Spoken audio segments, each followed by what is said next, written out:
Une crise de couple, surtout après plusieurs années de vie commune, n'est pas seulement une période de confusion, mais souvent une invitation à une refonte complète de la relation.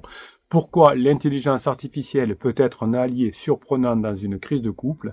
Beaucoup pensent que c'est la fin, mais alors qu'en réalité, c'est souvent le début d'une nouvelle phase. Je m'appelle Bruno Marchal et depuis 1999, chaque semaine, je vous concocte des formations qui vous permettent de comprendre les crises de couple. Si vous êtes en crise de couple depuis quelques mois, c'est normal, c'est un couple de longue durée et traverse des crises.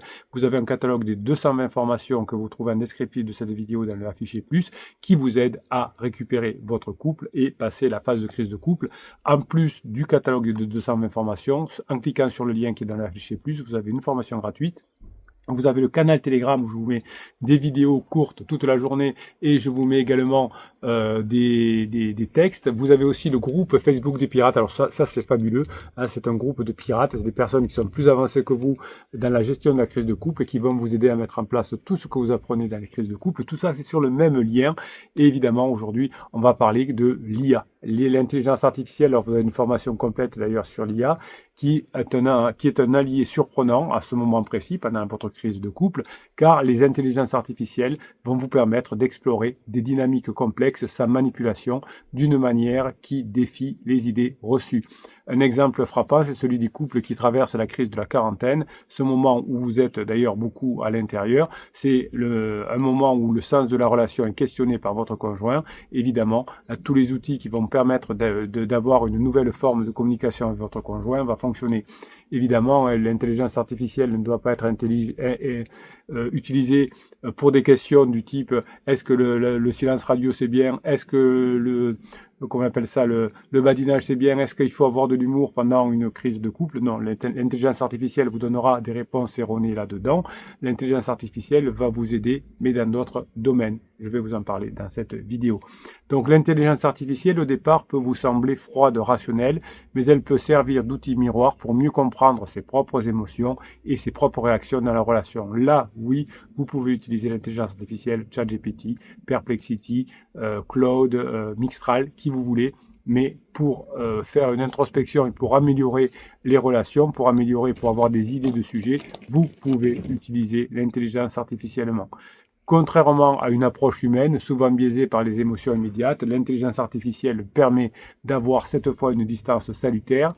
Imaginez un entraîneur de tennis qui, avant chaque match, simule avec vous des échanges pour anticiper les mouvements de son adversaire. C'est ce que vous allez pouvoir faire grâce à l'IA, c'est que vous allez pouvoir lui donner des rôles, le rôle de votre conjoint, et vous allez pouvoir vous entraîner en fonction de ce que vous dit l'IA pour pouvoir avoir des idées. Et vous pourrez même faire l'inverse, vous pourrez dire donne-moi des idées de réponse dans ce cas-là. C'est cette même logique comme le prof de tennis qui permet à l'intelligence artificielle d'aider à mieux anticiper, non pour manipuler, mais pour comprendre comment mieux ajuster son comportement face à son conjoint en crise. Évidemment, hein, on n'utilise pas l'IA, comme je vous le dis, pour demander des choses aussi bateaux que est-ce que le silence radio c'est bien, parce que l'intelligence artificielle, notamment ChatGPT, mémorise ce que vous avez demandé comme question auparavant. Et si 2 jours avant vous avez dit pourquoi faut pas utiliser le silence radio, eh bien quand vous demanderez faut-il utiliser le silence radio, votre intelligence artificielle vous dira non parce qu'elle viendra dans sa mémoire. Donc évidemment il y a des personnes qui utilisent mal l'intelligence artificielle et qui se font avoir. Donc les méthodes comme classiques, comme le silence radio, le fuis-moi je te suis, sont souvent utilisées par désespoir, car elles jouent sur la peur, sur l'incertitude, comme toute manipulation. Pourtant, ces techniques finissent par nuire, puisqu'elles n'aident pas et elles ne respectent pas ni l'autonomie, ni la dignité du conjoint, d'où la communication que l'on appelle manipulatoire. En 2019, un article dans Psychology Today a mis en lumière les dégâts psychologiques du silence radio qualifiés de manipulation passive-agressive. L'IA, au contraire, n'est pas un outil pour renforcer ces dynamiques toxiques, mais pour les déconstruire afin d'arriver à un espace où le respect mutuel va pouvoir prévoir. L'une des forces de l'IA, c'est de fonctionner comme un miroir neutre. Contrairement à un ami ou un thérapeute de quartier, l'IA ne projette ni ses propres biais ni ses émotions sur vos problèmes. Elle offre une analyse des patterns de comportement, révélant des angles morts dans la dynamique de couple. Prenons l'exemple d'un logiciel comme Replica, qui est une IA de conversation, qui apprend des échanges pour adapter ses réponses. Bien que créée pour des interactions sociales, elle peut révéler des nuances émotionnelles qu'on n'avait pas anticipées, mais aidant ainsi à mieux se comprendre dans une relation. Finalement, c'est presque comme un coaching que vous allez retrouver. Vous avez cette formation cette semaine sur l'auto-coaching et l'auto-coaching peut être complété, je vous en parle d'ailleurs pendant la formation, par de l'IA et je vous explique comment faire de l'auto-coaching par de l'IA. Donc bien que puissante, l'IA évidemment a ses limites. Si vous dites est-ce qu'il faut badiner pendant sa crise de couple, il va vous dire des bêtises. Bien évidemment, l'IA n'est pas fait pour ça. L'IA ne peut d'ailleurs pas dire avec certitude si une approche est donnée et correcte. Est-ce que le silence radio c'est correct ou est-ce que c'est erroné? Parce que l'IA ne ressent pas, ne comprend pas les nuances profondes de l'attachement humain, notamment. Le rôle de l'IA, c'est de vous fournir des pistes, des simulations, des idées, mais pas de prendre des décisions pour vous. Est-ce qu'il faut que j'utilise le silence radio ou est-ce qu'il faut que j'utilise le badinage? Dans le film dont je vous parle quelquefois, Air de Spike Jonze de 2013, le personnage principal développe une relation avec une IA qui finit par quitter le monde humain parce qu'elle atteint des niveaux de conscience incompréhensibles pour nous. Cela illustre bien que l'intelligence artificielle ne peut jamais totalement embrasser les réalités des émotions humaines. Donc la méthode que nous allons explorer dans cette vidéo repose sur la création de bots personnalisés, des simulations d'intelligence artificielle qui modélisent les émotions de votre conjoint en crise. Ces bots pourront refléter des moments de haute énergie, donc vous pouvez faire un bot comme appelé quand votre conjoint est en up, un autre bot qui s'appelle down, quand votre conjoint est en down, et en simulant des conversations avec ces bots, vous allez pouvoir explorer des approches, tester des arguments, demander des idées, sans risquer de déclencher des réactions négatives qui vous éloigneraient de votre conjoint. Cela permet évidemment de mieux comprendre les dynamiques de votre relation, tout en apprenant à réagir avec plus de justesse. Donc vous allez créer finalement avec un bot IA un journal d'interaction qui va vous permettre finalement de noter des idées que vous aura donné l'IA. Par exemple, vous allez dire à l'IA, tu es comme mon conjoint est comme ça, comme ça, comme ça. Aujourd'hui, mon conjoint est de bonne humeur. Je lui demande ça, hop, 2 points, et là je mets mon prompt, j'envoie le prompt et je mets une phrase, il me répond, je réponds, etc. Donc vous allez simuler avec une conversation sur un sujet délicat avec l'IA, avec les bots que vous avez créés et vous analysez vos réactions émotionnelles face aux réponses du bot. Vous dites ça me plaît, ça me plaît pas, ça qu'est-ce que je peux répondre. Vous allez vous entraîner. Vous avez caractère.ai qui est gratuit pour construire les bots que vous aimerez. Donc utilisez l'IA pour identifier vos propres déclencheurs émotionnels, qu'est-ce qui vous énerve, pourquoi quand le bot dit ça vous bloque, etc. Et vous allez comparer évidemment ce que vous identifiez chez vous, chez votre conjoint, de façon à pouvoir trouver les bons arguments. Évidemment, les crises de couple, souvent, plongent les partenaires dans une exploration interne. Votre conjoint est perdu actuellement dans sa crise, peut-être une crise existentielle, et il cherche des réponses à ses doutes, il veut sortir de la phase de sécurisation, il cherche des réponses par rapport à ses insécurités. Votre conjoint cherche des réponses par rapport à ses aspirations non comblées.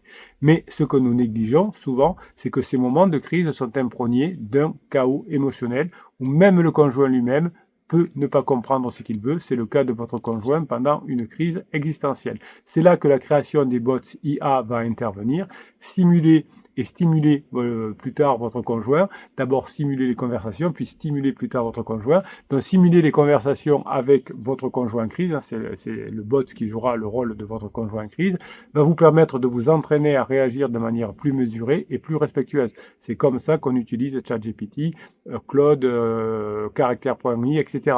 Pas en posant des questions bateau. Ce processus vous aide à comprendre comment ajuster vos réponses tout en créant un espace pour l'expression de vos propres émotions. Un des grands bénéfices des simulations IA est qu'elles permettent de s'entraîner sans risque émotionnel réel. Imaginez que vous abordiez une discussion difficile avec votre conjoint. Au lieu de risquer une escalade immédiate, vous pouvez tester différentes approches avec un bot, stimulant l'état émotionnel de votre partenaire. Ça marche très bien. Cela rappelle le principe des pilotes d'avion qui utilisent des simulateurs pour s'entraîner face à des situations extrêmes. Ils répètent les scénarios jusqu'à ce que leur réaction soit précise et adaptée. C'est pareil pour des sportifs de haut niveau qui vont répéter jusqu'à avoir la bonne approche le jour du match ou le jour de la compétition. En s'exerçant ainsi, vous allez apprendre à mieux gérer les moments de crise sans jamais aggraver la situation. Les crises de couple particulièrement liés à des crises existentielles fluctuent souvent entre des moments d'intense remise en question, les up, et des moments de repli ou de déprime de votre conjoint, les down. Créer un bot qui reflète ces différentes phases permet de mieux comprendre la réalité émotionnelle de votre partenaire. Vous pourrez faire évoluer le bot ou en créer d'autres en fonction du changement de votre partenaire qui aujourd'hui, par exemple, est beaucoup moins agressif qu'avant. Par exemple, lors d'une phase up, votre conjoint peut exprimer un désir soudain de tout changer, de partir à l'aventure. En revanche, dans la phase down, votre conjoint peut se montrer distant et peu réceptif à n'importe quelle discussion. Simuler ces différentes phases permet de tester vos réactions, de trouver des idées, de trouver des arguments et de comprendre à quel moment introduire certains sujets.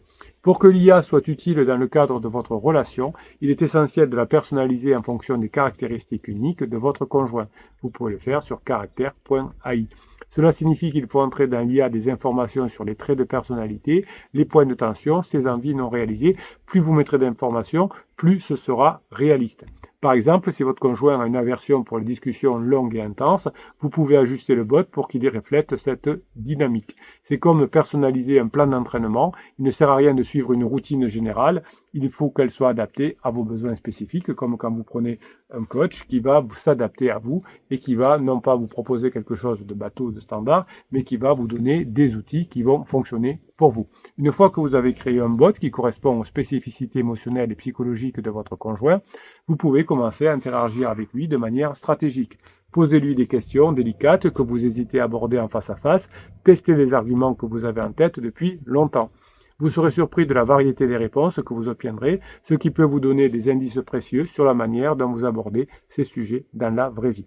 L'analyse des réponses fournies par le bot est importante pour mieux appréhender le fonctionnement de votre conjoint. Un des pièges courants, vous le savez, dans une crise de couple, c'est de penser que l'autre est entièrement rationnel ou complètement irrationnel. En réalité, chacun de nous est un mélange complexe d'émotions, de peur et de désirs non formulés, d'autant plus que votre conjoint est en crise existentielle. Les réponses du bot vont vous aider à identifier ces nuances et à mieux comprendre comment votre conjoint structure ses réactions. Par exemple, si le bot montre une résistance forte à une discussion sur l'avenir, cela peut refléter un besoin de sécurité que vous n'aviez pas encore perçu. Donc vous allez créer un bot représentant votre conjoint en phase up et vous allez engager une conversation sur ses désirs futurs. Vous pourrez modifier les caractéristiques du bot au fur et à mesure. Vous allez simuler également une discussion avec un deuxième bot en phase down que vous appelez conjoint down, conjoint up et vous entraînez à répondre sans provoquer des réactions de fermeture. Vous analysez les réponses du bot pour identifier les thèmes récurrents, les peurs que vous allez pouvoir récupérer avec votre conjoint. Si vous pouvez faire ce genre d'exercice, ça va déjà vous aider. L'idée de simuler une conversation avec votre conjoint en crise peut sembler étrange, voire contre-intuitive dans un premier temps si vous n'êtes pas familiarisé des bots, mais elle est en réalité un moyen efficace de préparer les discussions délicates qui ponctuent les périodes de tension dans votre couple. Lorsque l'un des partenaires traverse une crise existentielle, votre conjoint, comme celle observée à la trentaine ou à la quarantaine, il est fréquent qu'il se trouve dans un état de confusion et d'incertitude. En créant un bot qui représente ce conjoint en crise, on se donne l'opportunité de mieux comprendre ses besoins, ses doutes, ses peurs, sans la pression émotionnelle d'une véritable confrontation. En plus, vous arrêterez de ruminer, de penser dans votre tête à la situation, d'inventer des situations où vous répondez vous-même, donc vous tournez en rond et vous vous fatiguez. Cet entraînement virtuel que je vous offre aujourd'hui, entre guillemets, dans cette vidéo, va vous apprendre à réagir de manière plus ajustée et sereine face à votre partenaire qui est déstabilisant. Cela nous rappelle l'exemple de la chanteuse Clara Luciani qui a récemment exprimé, lors d'une interview, son besoin d'amour et son peur de la mort. Ces confidences mettent en lumière la vulnérabilité que l'on peut ressentir lorsqu'on traverse une période d'incertitude ou une période de crise existentielle, comme semble parfois la traverser Clara Luciani. Dans de telles situations, anticiper les réactions de votre partenaire via un bot peut permettre d'éviter les malentendus et des réactions émotionnelles trop brusques. Simuler cette conversation avec votre bot va vous offrir finalement un espace de sécurité pour expérimenter différentes approches émotionnelles sans risquer d'aggraver la situation avec son conjoint. Le bot est programmé pour refléter les états émotionnels de votre partenaire en crise. Il vous permet d'essayer diverses manières de réagir, être plus patient, plus direct, ou encore tester une approche plus distante. Vous essayez, voyez les réactions du bot, qu'est-ce que ça entraîne? Alors, votre conjoint ne réagirait peut-être pas exactement de la bonne façon, mais vous allez vous entraîner. Cette méthode d'entraînement permet de désamorcer ses propres réactions spontanées et de mieux anticiper les besoins émotionnels de l'autre. Vous pouvez faire prendre plusieurs décisions à votre bot en disant trouve-moi une autre réponse. Vous dites la réponse que tu me donnes ne me satisfait pas, trouve-moi une autre réponse que pourrait me dire ma femme, etc. Et vous allez avoir le bot qui va travailler pour vous, qui va trouver des idées que vous n'auriez pas trouvées et que peut-être votre conjoint va vous sortir le jour de la conversation. Et là, vous serez prêt, vous serez prête. Donc les résultats vont être surprenants et éclairants.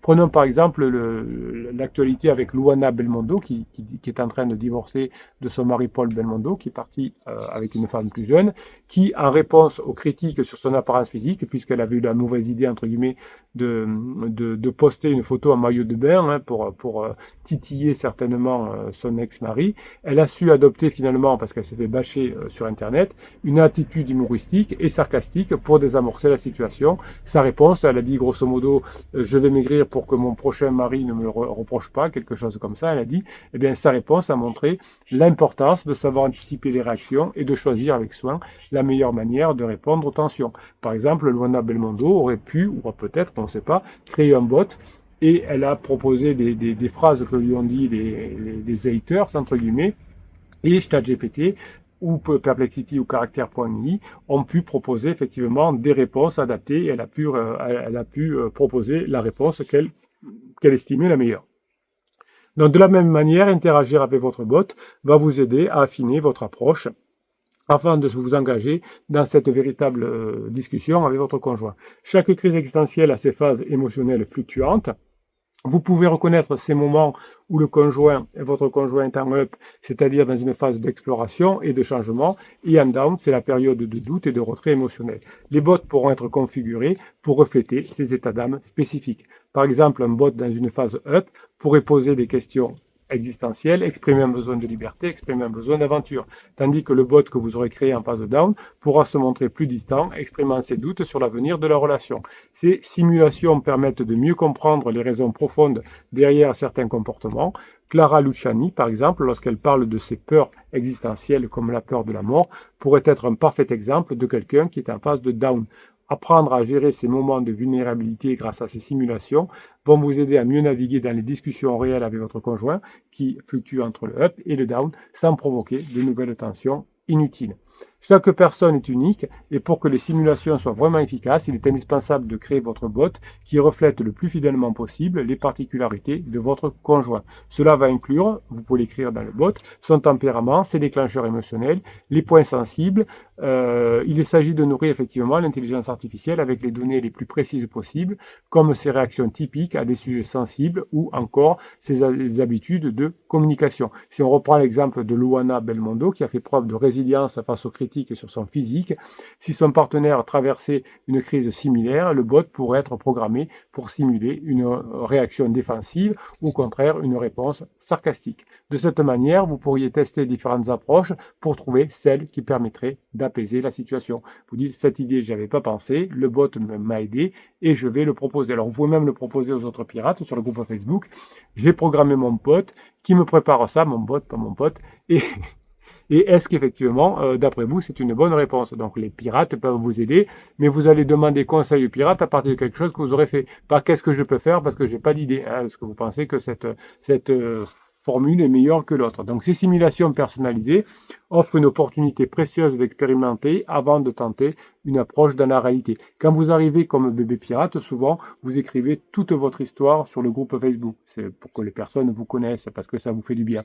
Eh bien ce texte que vous avez écrit, qui est des fois long comme le bras, eh bien vous le copiez-collez dans le bot qui comprendra votre histoire. Donc une fois que vous aurez créé le bot, l'étape suivante sera d'interagir le plus souvent avec lui, de vous entraîner. Ce n'est pas seulement un exercice passif d'écoute comme vous vous pourriez faire en écoutant une vidéo, par exemple, sur TikTok, mais c'est une charge active de poser des questions précises, de tester des arguments potentiels.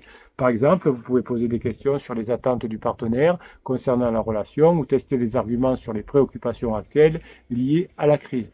Cela permet de mieux comprendre quels arguments résonnent le mieux avec la phase émotionnelle actuelle de votre conjoint et quels mots risquent de provoquer une réaction défensive.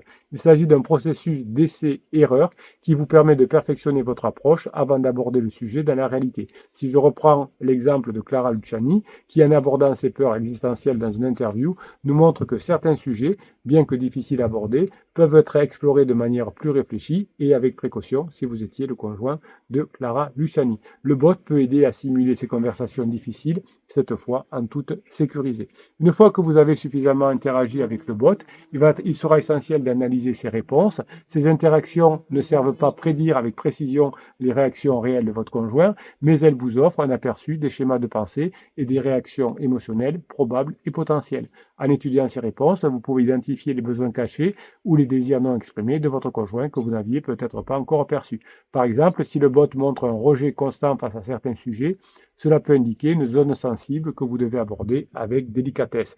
De la même manière que Luana Belmondo a su répondre avec sarcasme à des critiques désobligeantes, vous pouvez apprendre à identifier les moments où une réponse légère et plus distante est nécessaire pour apaiser les tensions.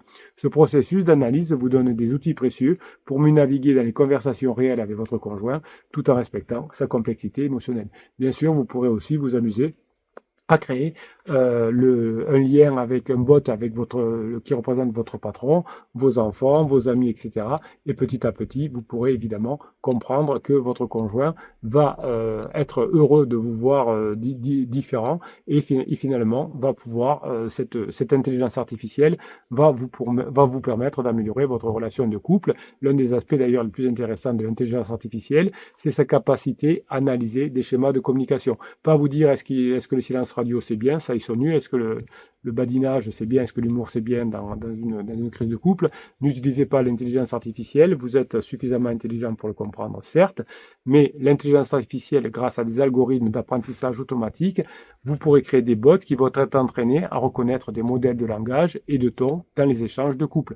Par exemple, vous pouvez aussi reproduire une conversation, vous pouvez enregistrer et analyser une conversation. Alors, si vous le faites, faites-le juste pour, non pas pour le diffuser, mais pour travailler. Par exemple, vous pouvez analyser, enregistrer la conversation de votre conjoint au téléphone. Évidemment, jamais ça doit sortir. Ne la mettez pas sur le groupe Facebook, ne la faites pas écouter à des amis, ne la faites pas écouter à votre coach. Moi, quand il y a un client qui me dit j'ai enregistré la conversation avec ma femme, je vais vous la faire écouter pour que vous compreniez. Non. C'est privé, donc vous ne l'utilisez pas. Vous l'enregistrez juste pour la mettre sur votre bot pour vous entraîner. Et le bot va vous aider à identifier des moments récurrents de tension, de malentendu, et va analyser la situation et va vous aider à simuler de nouveaux scénarios relationnels. Donc vous pouvez enregistrer, mais de grâce, je vous le demande, ne le publiez jamais à personne, pas à vos enfants, pas sur le groupe Facebook, pas à votre coach, pas au prêtre, pas au rabbin, à l'imam, à qui vous voulez.